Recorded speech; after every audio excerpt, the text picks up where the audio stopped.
នៅក្នុងព្រៃជ្រៅមួយមានដំរីស្ដមួយឈ្មោះសម្បូររស់នៅយ៉ាងសុខសាន្តជាមួយសត្វជាច្រើននៅក្នុងព្រៃ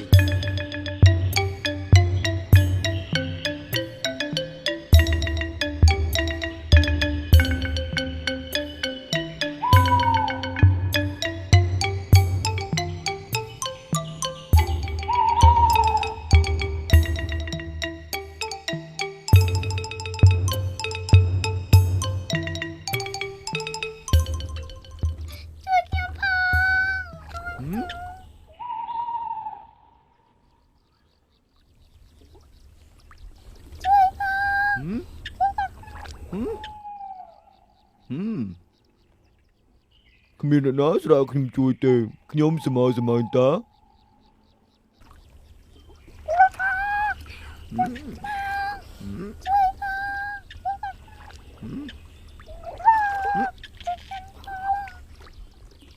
អ្នកណាស្រាខ្ញុំជួយ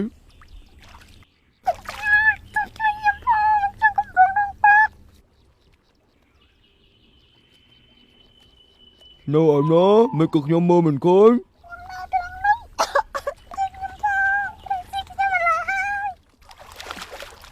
អូខ្ញុំឃើញហើយចាំមកផ្លែត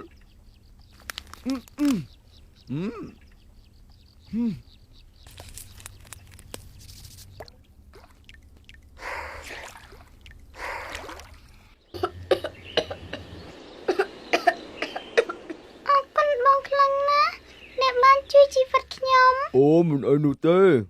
ហើយហេតុអីបងជាបងធ្លាក់ទៅក្នុងទឹកយ៉ាងនេះក្រោយពេលនោះមកស្រមោចនិងសម្បូរក៏បានរាប់អានគ្នាជាមិត្តហើយពេលខ្លះសម្បូរបាននាំស្រមោចដើរលេងពាសពេញព្រៃដែលមិនមានស្រមោចណាធ្លាប់ធ្វើដំណើរយ៉ាងនេះឡើយរហូតទាល់តែថ្ងៃមួយ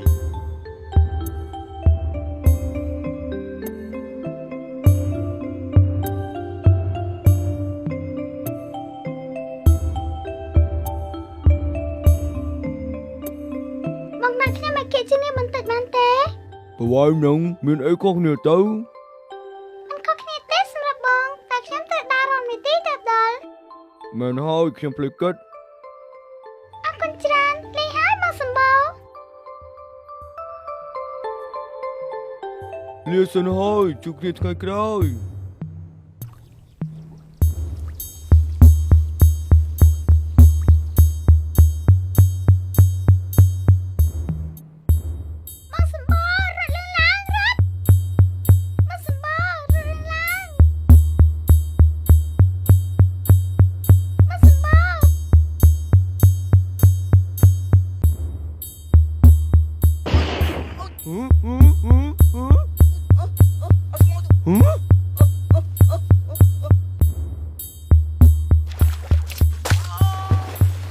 ជួយផងថោជួយផងបូសាក្រដៅបង